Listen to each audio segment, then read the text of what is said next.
मित्रों, एक समय की बात है जब देवर्षि नारद नारायण नारायण का जाप करते हुए वैकुंठ में आते हैं। उस समय भगवान श्रीहरि, विष्णु और माता लक्ष्मी शेष शैया पर विश्राम कर रहे थे।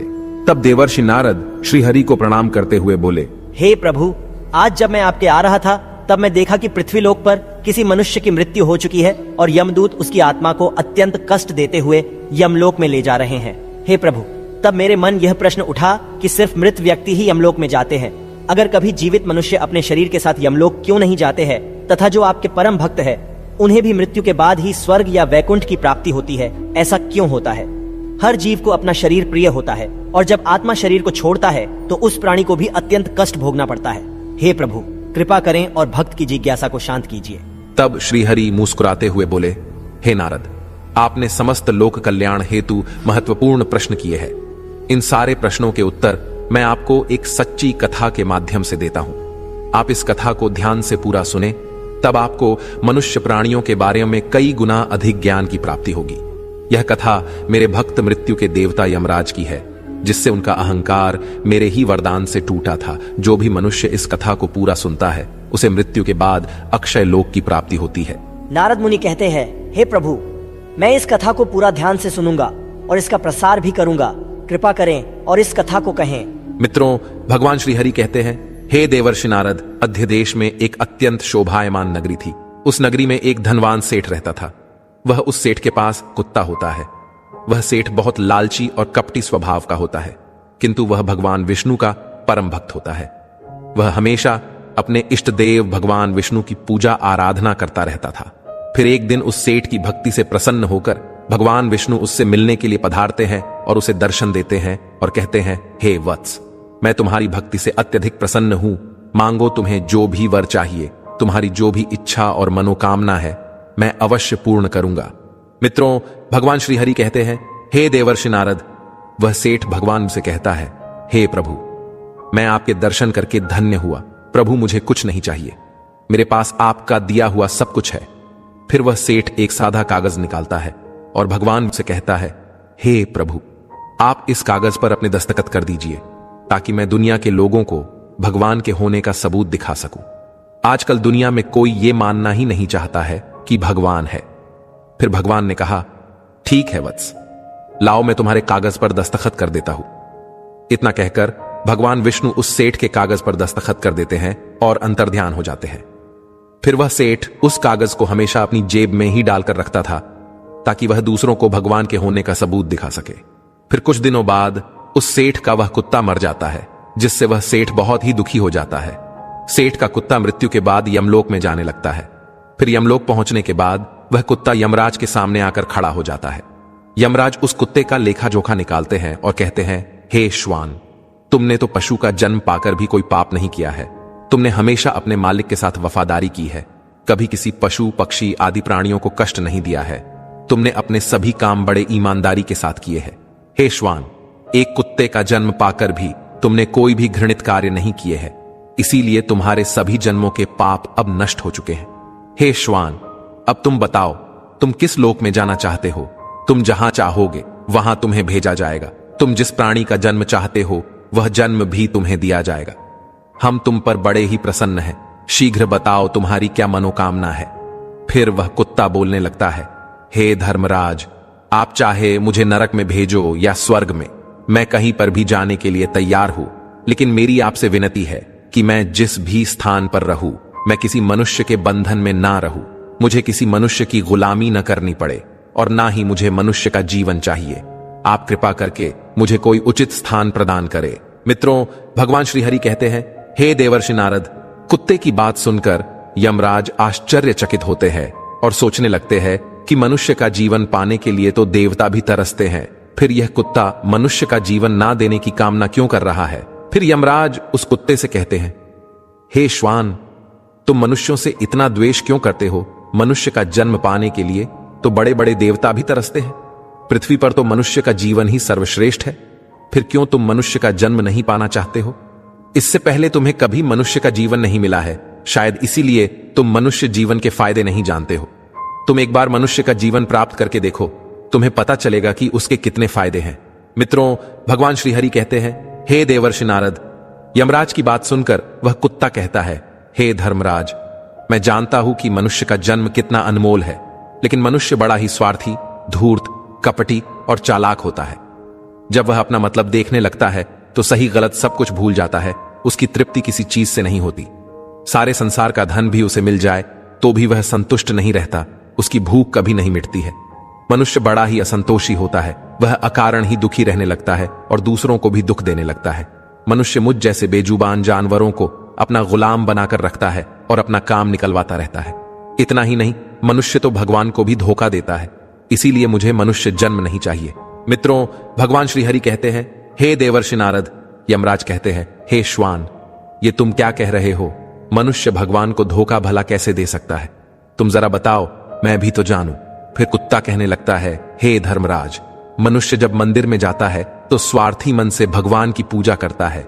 भगवान से कहने लगता है, हे भगवान, मेरा ये काम बना दो। मैं इतने पैसे चढ़ाऊंगा, दान धर्म करूंगा, भंडारा करूंगा, गरीबों को कपड़े दान करूंगा। लेकिन जब उसका काम पूरा हो जाता है तो वह सब कुछ भूल जाता है। मित्रों, भगवान श्री हरि कहते हैं, हे देवर्षि नारद, आगे बढ़ने की होड़ में वह अपनों का ही शोषण करता रहता है। एक दूसरे की टांग खींचने में लगा रहता है। न खुद ऊपर उठने का प्रयास करते हैं, न दूसरों को उठने देते हैं। न चैन से खाते हैं, न खाने देते हैं।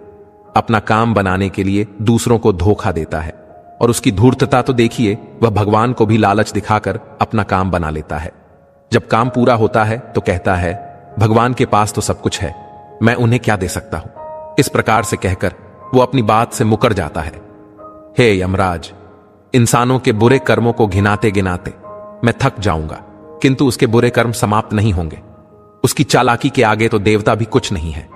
कुत्ते की बात सुनकर यमराज कहते हैं, हे श्वान, माना कि इंसान बहुत चालाक है, लेकिन वह हम देवताओं को मूर्ख नहीं बना सकता, क्योंकि हमारे यहां जितने भी जीव आते हैं उन्हें हम ही दंड देते हैं। उसने पृथ्वी लोक पर कितनी चालाकी क्यों न की हुई हो, उसे मृत्यु के बाद यही आना पड़ता है। सभी इंसान यहां पर आकर हमारे सामने रोते हैं, माफी मांगने लगते हैं, नरक जाने के भय से और मेरे भयंकर रूप को देखकर थर थर कांपते हैं। सभी मनुष्य हमारे अधीन रहकर ही काम करते हैं। मित्रों, भगवान श्री हरि कहते हैं, हे देवर्षि नारद। फिर वह कुत्ता बोलता है, हे धर्मराज, आपके पास जितने भी मनुष्य आते हैं वे सब मरे हुए होते हैं। आपका पाला किसी जीवित इंसान से नहीं पड़ा है। यदि आप किसी जीवित मनुष्य को यमलोक लेकर आओगे तब आपको पता चल जाएगा कि जीवित इंसान कितना खतरनाक होता है। उस कुत्ते की बात सुनकर यमराज को आश्चर्य हुआ और गुस्सा भी आ गया। वे सोचने लगे, ये तो हमारे यहां पर आकर हमारा ही अपमान कर रहा है। इस तुच्छ कुत्ते को दिखाना होगा हमारे सामने कोई इंसान कुछ भी नहीं है। इंसानों की चालाकी हमारे सामने नहीं चल सकती। मित्रों, भगवान श्री हरि कहते हैं, हे देवर्षि नारद। इस बात को साबित करने के लिए यमराज अपने दूतों को बुलाते हैं और कहते हैं, हे दूतों, जाओ और इस कुत्ते के मालिक को जीवित ही उठाकर यमलोक लेकर आ जाओ। हम भी देखते हैं कि जीवित इंसान हमारे सामने क्या चालाकी करता है। अगर यह कुत्ता गलत साबित होता है तो इसे अनेक वर्षों तक नरक में डाला जाएगा। मित्रों, भगवान श्री हरि कहते हैं, हे देवर्षि नारद। उस कुत्ते को पूरा यकीन था कि एक अकेला जीवित मनुष्य स्वर्ग लोक में खलबली मचा देगा। फिर यम के दूत धरती लोक पर जाते हैं और उस कुत्ते के मालिक को अर्थात उस सेठ को चारपाई के साथ उठाकर यमलोक ले जाने लगते हैं। तभी बीच रास्ते में उस सेठ की नींद खुल जाती है और वह देखता है कि 2 सिंगों वाले यमदूत उसे चारपाई के साथ उठाकर यमलोक ले जा रहे होते हैं। वह सेठ उन यमदूतों से पूछने लगता है, हे यमदूत, क्या मेरी मृत्यु नींद में हो चुकी है? तब यमदूत कहने लगते हैं, नहीं मनुष्य, तुम अभी जीवित ही हो। फिर वह सेठ कहता है, फिर आप दोनों मुझे कहां ले जा रहे हैं? मैंने कौन सा पाप किया है? यम के दूत उस सेठ को सारी कहानी बता देते हैं और कहते हैं, तुम्हारे कुत्ते ने यमराज से कहा है कि जीवित मनुष्य बहुत चालाक होता है, इसीलिए इस बात का परीक्षण करने के लिए यमराज ने आपको जीवित ही यमलोक लाने के लिए कहा है। उस सेठ को पूरी बात समझ में आती है और वह कुछ देर तक सोचने लगता है और फिर तुरंत उसकी जेब में रखा हुआ वह कागज निकालता है जिस पर भगवान विष्णु ने दस्तखत किए हुए होते हैं। वह उस कागज पर कुछ लिख देता है और फिर से कागज को अपनी जेब में रख लेता है। यमदूत उस सेठ को लेकर यमराज के दरबार में उपस्थित हो जाते हैं। मित्रों, भगवान श्री हरि कहते हैं, हे देवर्षि नारद। उस सेठ को देखते ही यमराज जोर जोर से हंसने लगते हैं और सोचने लगते हैं, ये तुच्छ मनुष्य भला मेरा क्या बिगाड़ पाएगा। फिर वह सेठ जाकर यमराज के सामने खड़ा हो जाता है और अपनी जेब से वह कागज निकालकर यमराज को देता है। जब यमराज उस कागज को खोलकर पढ़ने लगते हैं तो वे तुरंत ही सिंहासन से उठकर खड़े हो जाते हैं और उस सेठ को सिंहासन पर बिठाकर खुद उसके स्थान पर खड़े हो जाते हैं, जिसे देखकर यमराज के सभी दूत चौंक जाते हैं, सोचने लगते हैं, यमराज ये क्या कर रहे हैं? एक मानव को अपने सिंहासन पर बिठा रहे हैं। यह जरूर कोई पहुंचा हुआ इंसान लगता है। वह सेठ अब यमपुरी का राजा बन जाता है। यमराज भी उसका आदेश मानने के लिए विवश हो जाते हैं। फिर वह सेठ सिंहासन पर बैठते ही यमलोक के सभी कानून बदल देता है और यमराज को ही यमलोक के द्वार का पहरेदार बना देता है। फिर वह सेठ सोचने लगता है, जब मैं मर जाऊंगा तो मुझे भी यहां पर आना पड़ेगा और मेरे पाप कर्मों के कारण मुझे भी नरक में डाला जाएगा।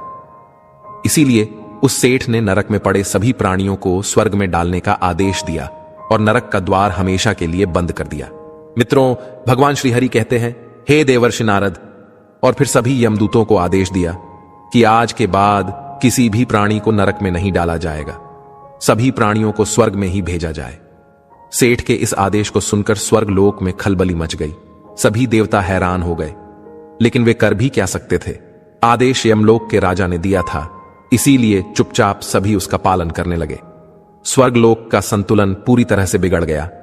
धीरे धीरे स्वर्गलोक में जीवों की भीड़ बढ़ने लगी, जिनकी सेवा करके स्वर्गलोक के कर्मचारी और अप्सराएं परेशान होने लगे और सोचने लगे, इतने सारे जीवों की सेवा कैसे कर पाएंगे। मित्रों, भगवान श्रीहरि कहते हैं, हे देवर्षि नारद। उधर वह कुत्ता सोचने लगा, यमराज को जीवित मनुष्य को यमलोक में लाना कितना महंगा पड़ गया। सेठ जी ने सब कुछ बदल दिया है, आखिर ऐसा कैसे हुआ? फिर वह कुत्ता अपने सेठ के पास गया और पूछने लगा, सेठ जी, आपने ये सब कैसे किया? अब तो आप यमलोक के राजा बन गए हैं, अब मैं सारे जीवन आपका दास बनकर रहूंगा। कृपया आप मुझे बताइए कि आपने ये सब कैसे किया। तब उस सेठ ने धीरे से उस कुत्ते के कान में कहा, जब मुझे पता चला कि मुझे जीवित ही यमलोक ले जाया जा रहा है तो मैंने भगवान विष्णु के दस्तखत किए हुए कागज पर यह लिख दिया कि जिस जीवित मनुष्य को यमराज यमलोक बुला रहे हैं उसे यमलोक का राजा बना दिया जाए। यही मेरा आदेश है। उस कागज पर भगवान विष्णु के दस्तखत देखकर यमराज को लगा कि यह भगवान विष्णु का ही आदेश है, तो उन्होंने बिना विचार किए ही मुझे यमलोक का राजा बना दिया। सेठ की बात सुनकर वह कुत्ता बहुत खुश हुआ और सोचने लगा, इंसानी दिमाग चाहे जहां भी रहे खुरापात तो करेगा ही। इधर यमलोक का ऐसा हाल देखकर सभी देवता भगवान विष्णु से मिलने के लिए वैकुंठ चले गए और उन्हें सारी बात बता दी। देवताओं की सहायता करने के लिए भगवान विष्णु तुरंत ही यमपुरी में आ गए तो उन्होंने देखा कि यमराज यमलोक के द्वार पर पहरा दे रहे हैं। फिर यमराज के सिंहासन पर कौन बैठा है? भगवान विष्णु को देखते ही यमराज उनसे प्रार्थना करने लगे और कहने लगे, हे प्रभु, आपकी यह लीला बड़ी ही विचित्र है। धरती के एक साधारण मनुष्य को आपने यमलोक का राजा बना दिया और मुझे पहरेदार। भगवान विष्णु यमराज से कहते हैं, हे धर्मराज, ये मैंने नहीं किया है, ये तो मनुष्य के चालाक दिमाग का कमाल है। यदि तुम जीवित मनुष्य को यमलोक लेकर आओगे तो यही होगा। इसीलिए मैंने मृत्यु के बाद ही मनुष्य को यमलोक लाने का आदेश दिया था, ताकि मनुष्य के सभी दोष और स्वभाव शरीर के साथ नष्ट हो जाए और केवल उसकी आत्मा ही यमलोक में प्रस्थान करे। किंतु आप तो एक जीते जागते मनुष्य को ही यमलोक उठाकर लेकर आए। यमराज से इतना कहकर भगवान विष्णु आगे बढ़े। फिर जब उस सेठ ने भगवान विष्णु को आते हुए देखा तो वह तुरंत यमराज के सिंहासन से उठकर खड़ा हो गया और बोलने लगा, हे प्रभु, मुझे क्षमा करो। मैंने अपने कुत्ते को नरक में जाने से बचाने के लिए और मनुष्य की बुद्धि का बल दिखाने के लिए ही ऐसा किया। मैं आपके द्वारा दिए गए वरदान का दुरुपयोग नहीं करना चाहता था। हे प्रभु, मैं आपके दर्शन करके धन्य हो गया। अब मुझे किसी चीज की अभिलाषा नहीं है। फिर भगवान विष्णु मुस्कुराए और उन्होंने उस सेठ को क्षमा कर दिया। फिर वह सेठ धरती लोक पर लौट गया। यमराज को फिर से यमलोक की गद्दी पर बिठा दिया और वे भी वैकुंठ लोक लौट गए। यमराज फिर से अपने सिंहासन पर बैठ गए। मित्रों, भगवान श्रीहरि कहते हैं, हे देवर्षि नारद। तब वह कुत्ता यमराज से कहने लगा, हे धर्मराज, देखिए आपने जीवित मनुष्य की चालाकी। एक जीवित मनुष्य क्या क्या कर सकता है, इसीलिए मैं मनुष्य नहीं बनना चाहता। मनुष्य जब स्वार्थी बन जाता है तो वह अंधा हो जाता है, उसे दोस्त परिवार दिखना बंद हो जाते हैं।